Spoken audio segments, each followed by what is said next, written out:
guys, so I am here to film an anti-haul. I actually wanted my second video this week to be dyeing my hair orange, but Sally's Beauty was out of my hair color, so I won't be getting it in the mail for another week or so. So instead, we're doing a good old-fashioned anti-haul. I truly feel like I haven't really been loving much that has been released lately. Like, I don't know if it's just because I have so much makeup now or just because like the makeup community is just so saturated with products lately that like I'm very unimpressed, if we're gonna be honest. And also I don't need another eyeshadow palette, first of all. Second of all, I'm really like wondering why brands don't put out fall items. Like, you have your spring collections, you have your summer collections, and then we go right to Christmas. And like, I get it, holiday is a big season for you guys, but like, fall palettes. I want a fall palette. I know I just said I didn't need any more eyeshadow, but I need a fall palette. Is it too much to ask for? So yeah, subscribe to my channel every Tuesday and Thursday, and let's just get into this fucking anti-haul. I thought it would be the perfect time to do an anti-haul because this is for a VIB sale that's coming up, so I will be doing a VIB buying guide, so this is like a nice balance to that. Okay, so the first thing is the new, I just kind of went through Trendwood and took screenshots of shit I wanted to talk about. First thing is the new Rare Beauty eyeshadow palette. Listen, she came out with, okay, first of all, Rare Beauty in general, I really want to try the foundation, like really badly, but this palette, like she came out with two palettes. One's like a purpley tone and one has more of these green tones in it. And like, just, first of all, they're all shimmer palettes, which like can be cool if done well, but like I feel like in order for me to want to buy an all shimmer palette, it really needs to be like the most gorgeous shimmers of your life. Like the new Pat McGrath palette that's mostly shimmers, it needs to be that. Like the shimmers need to be to die for, and then I feel like it totally makes sense. But like this green palette has like two greens that are almost the same. The purpley palette has like a pink, a purple, and then another pink in it. And it's just like, okay, if you're gonna do palettes that are just shimmers, like first of all, we're not making an eye look with this. So you don't need a color story that's comprehensive because you can't make an eye look with just shimmers. I mean, like you can, but most people aren't going to. Most people are gonna use these as like toppers or like lid colors. So I don't know why we're trying to like go with a color story here. It should just be beautiful shimmers and they just don't look that great. I'm like, not impressed. Like, I know for like the Glossier Girl vibes, which is kind of the vibes of the brand, some people like an all over shimmer, but like these palettes have like a dark purple. You're not doing an all over dark purple shimmer. Or like a dark bronze color, like maybe, I don't know. I just like, it's just doing nothing for me. Okay, the next palette is something I never thought I would say. I have been crying for a taupe palette since 1995. And I'm very torn about this ColourPop That's Taupe palette, like very torn. My first issue with the palette is that the star of the show, the most beautiful eyeshadow in the palette is Snake Eyes, which is a single shadow that I own. Let me swatch it for you. It's gorgeous and I absolutely love it. Like it's a beautiful, I would call it, like it's not even, it's like more of a warm taupe. Because like it's not really like a taupe, honestly. Like it's taking everything. I have to take out all of my taupes and swatch them for you. But like it's not like, okay, let me swatch satin taupe because like that's the taupe. This is Snake Eyes here and then this is satin taupe. You can see how it's such a darker taupe. I feel like so many people think of taupe and they go with this, but like this is what the people want. Like it still has a little bit of that warmth in it, because I think the thing that people don't understand about taupes is, I am like a taupe aficionado. The thing people don't understand about taupes is they think it's cool toned, but like a taupe is not generally cool toned. Usually there is a warmth in the reflect. Like you can see in both of these shades, there is cool and warmth in the duochrome together, and that's what's making the taupe color.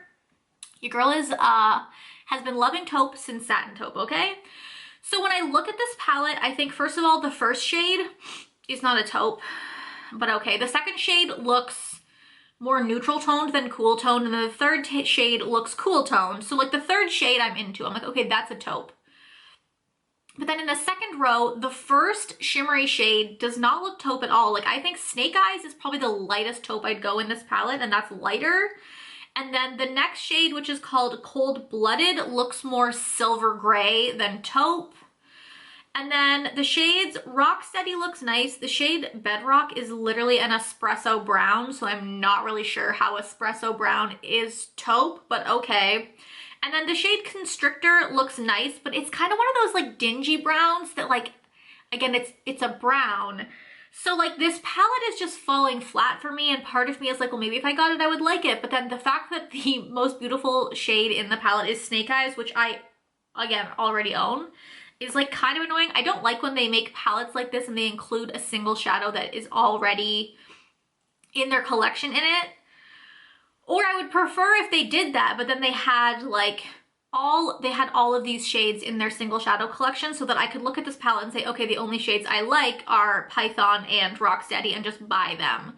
Cause like, I don't know, this palette doesn't scream taupe to me, and I think it's because so many people love warm tones so much and it's been so hyped, so that when you see this palette, you're like, oh, that's a cool toned palette. But like, if you're actually someone who loves and uses cool tones and like you love taupes, this is not that taupey. This color right here, Satin Taupe, where are you in this palette? Where is Satin Taupe? I will say the lippy pencils look beautiful, and I definitely want, I think they're called BFF2 and Ashton, and I definitely want them. They're like the perfect cool tone nude shadows. Or lip liners. I just wish I don't know, I just wish there was, I'm so obsessed with taupe that I just wish there was more to this. Honestly, I want a taupe palette so bad, and every time one gets released, I am so disappointed. You can't please me. Next, I have to talk about Dragon Beauty. I really don't want to. Okay, here's the thing. Can we just like stop supporting problematic faves? I kind of want to do an entire video on outrage marketing, because like Nikita and Jeffree Star and Patrick Star are like living their lives off of fucking outrage marketing right now. She put out that like, what race am I gonna be tweet, knowing that it's gonna get all this drama, and like it's just so like, it's just so like, you're so inconsiderate about the fact that like this isn't a game. It's not something funny for people to joke about. When people make fun of your gender, I'm sure you don't like that. As a minority, you should understand what it's like. Like, you should understand what it's like to be hated for something that you have no control over, and for her to be taking advantage of race baiting and like race switching like it's funny and cute is fucking ridiculous. Like, Nikita has so much potential. She could be like a voice and like representation for the trans community, but she is just trash. I don't care about her brand. I don't really know anything about her brand. She has lippy sticks apparently. Like, the packaging is cute, but like the colors here, there's nothing that's doing it for me. And she released some lip liners, and literally she put out that shady tweet like a week before, or a couple days before she was launching new lip liners. So she literally just used it to get attention.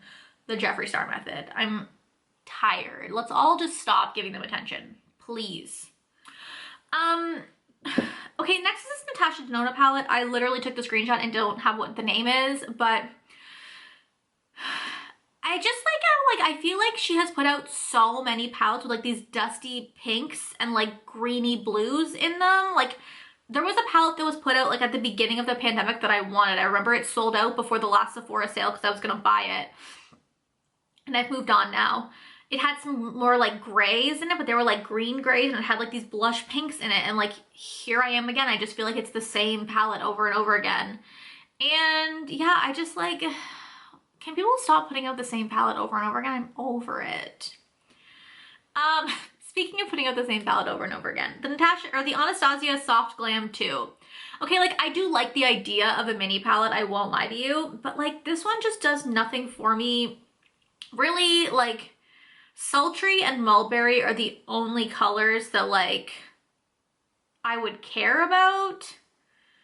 The rest of them are just okay. Like, I just feel like if you're gonna put out like a mini version of your palette, I don't think you need a cream color and a black in it. Like, it's kind of like you're taking up so many shades when you could be doing so much more with it. And I mean, in general, the Soft Glam palette didn't really do anything for me. I'm also trying to like not support Anastasia anymore because like they've been trash lately, and I just feel like They never made amends. They never tried to fix anything. And then they had like a scandal with an MLM. And it's just like, what are you doing, Norvina? What are you doing?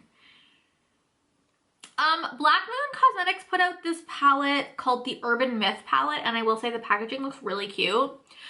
But the color story's not really doing anything for me. I'm like such a buzzkill in this video. Like it looks like it's all like mattes and then like a corresponding shimmer. But like, I'm just bored. I don't know. It's not doing anything for me. Like a couple of these shimmers look nice, but like the mattes that go with them are kind of just like meh.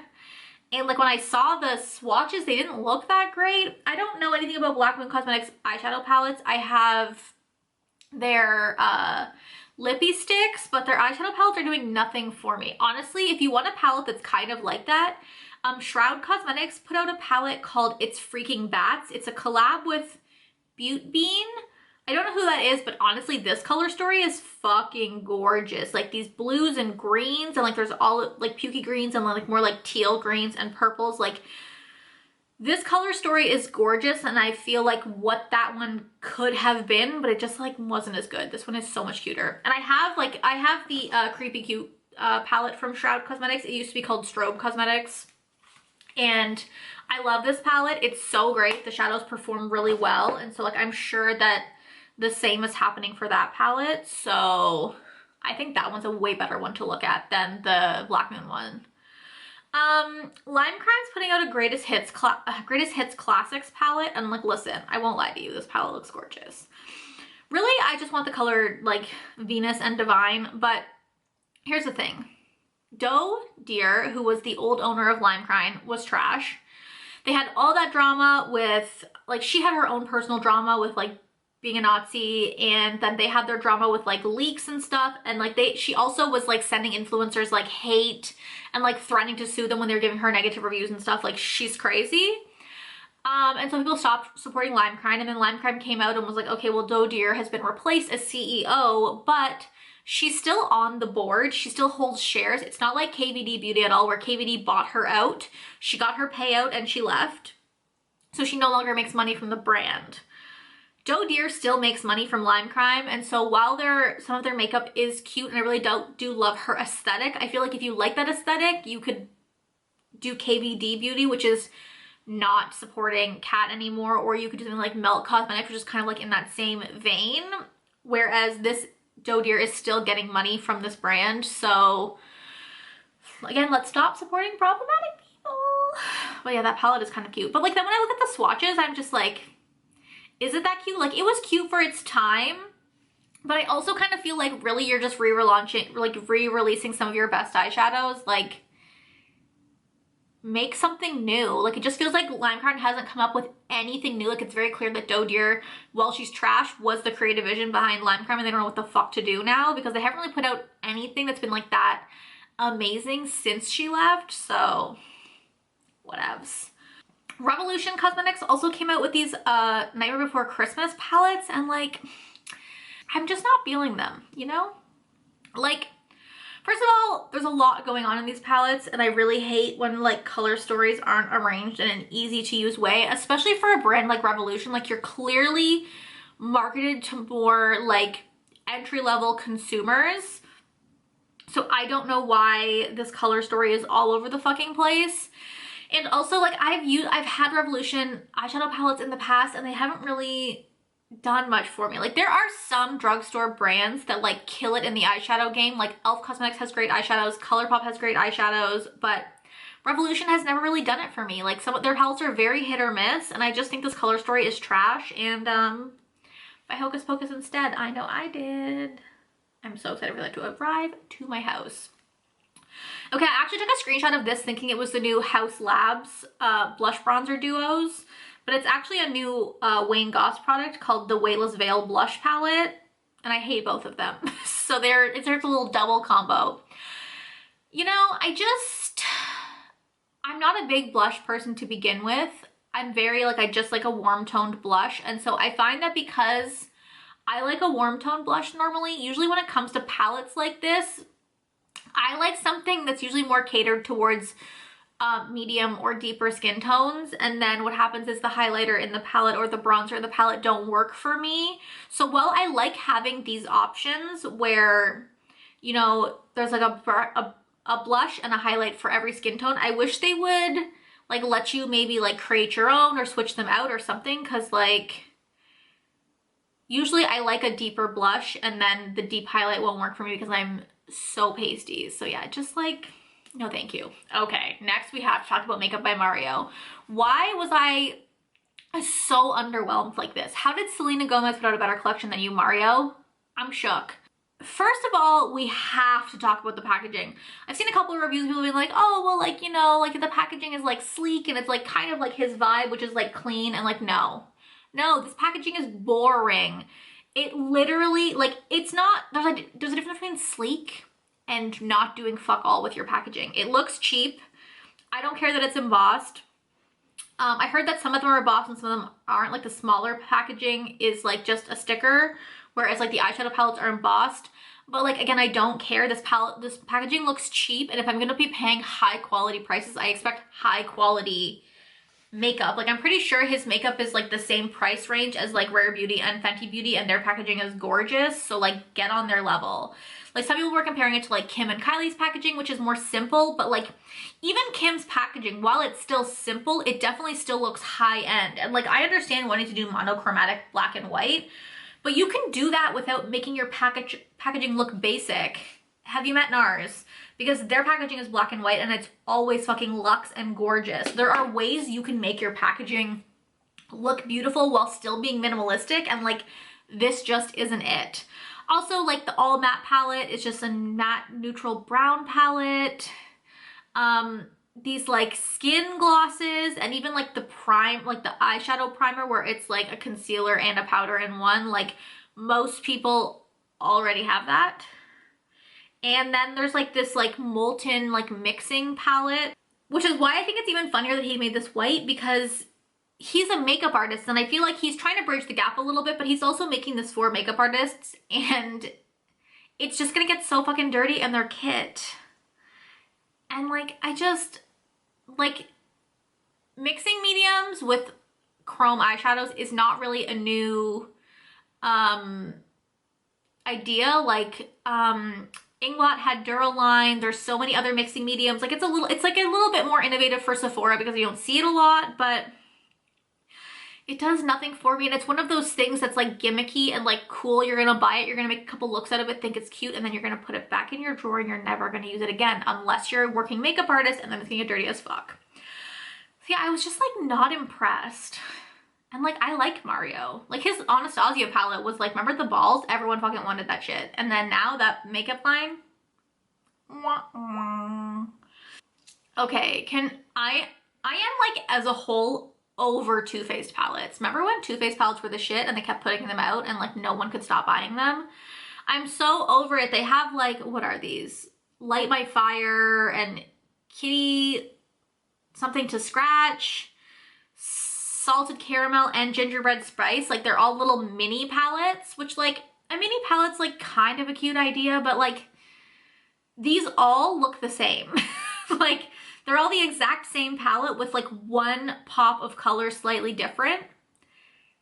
But other than that, they're the same palette. Like it's 4 of the same palette. So like even if you loved like Too Faced makeup, like there would be no point in buying all 4 of these palettes because they look the same, which I think is stupid on Too Faced part, because you should make them have different color stories so that somebody who wants to collect your makeup would buy all 4 of them. Like, is that a new concept for you? It's just like they're literally the same fucking eyeshadow palette. I feel like they like just keep recreating their gingerbread palette over and over and over again. They even put out a pumpkin spice palette this year that is nearly the same as their gingerbread palette from last year. What are you guys doing? What are you doing? Speaking of the same palettes, why does every Charlotte Tilbury palette look the same to me? This is the Bejeweled Eyes to Hypnotize. Other than like that one dark burgundy and like the slightly darker purple, all of these shades look the same as every other palette she's ever put out. Her palettes, first of all, look ashy as fuck. I don't know how anyone darker than my skin tone could use them. It doesn't feel very inclusive at all. And second of all, they just all look the same to me. Like, there are some Charlotte Tilbury products that I think are great, but like whenever I see her eyeshadow palettes, I'm just like, they literally all look the same to me. All of them. Okay, this one hurts. This is the Natasha Denona, I can't remember the name of the palette, but it's like this like taupey, cool toned beautifulness. Everyone's calling it like the wedding palette. And like, listen, I want this so bad, but Natasha Denona palettes are so expensive. I'm pretty sure this one's like $85 Canadian. And I've also heard that the colors don't look as shimmery when you get it in real life. Like, obviously they always make it look so much better for the fucking swatches. And I do feel like this palette has so, like, while I like the overall tones of this palette, I think that they could have easily kicked some of these shimmers out and added a couple more mattes to make this a more comprehensive palette. Like, so many of these shimmers are nearly the same color. Like, there's two silvers on the side together. There's like two champagne colors. There's two pinky champagne colors. Like, I just don't think you need, like, they could have easily kind of like kicked out some of these shimmers and added more mattes, and it could have been such a good palette. But like, without that, like, there's only so much you can do with these crease colors. Like, there's literally, like, even the warmer brown one is so light that you still have to pair it with like the cool tone brown deeper shades, because it's not really gonna create that dynamic of a look. So I just feel like again, this is another taupey palette I want to love, but it's just not done properly. And like I said, Smoky Glow said she has this palette in the shimmers in real life. Just didn't wow her like they do in the pictures. This KVD, I'm never gonna stop calling it Kat Von D. This KVD palette, it has so much potential, but again, what are these crease colors? Like, what is this pinky peach color?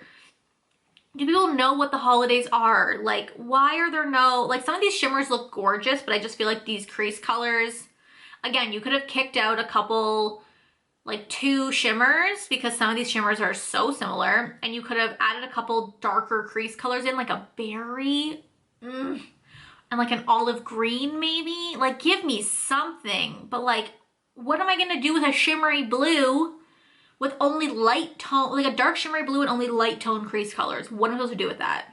What? It's just like, the packaging also is fucking gorgeous. KVD packaging is always gorgeous, but I don't know, like, it's cute, but like, it's not it.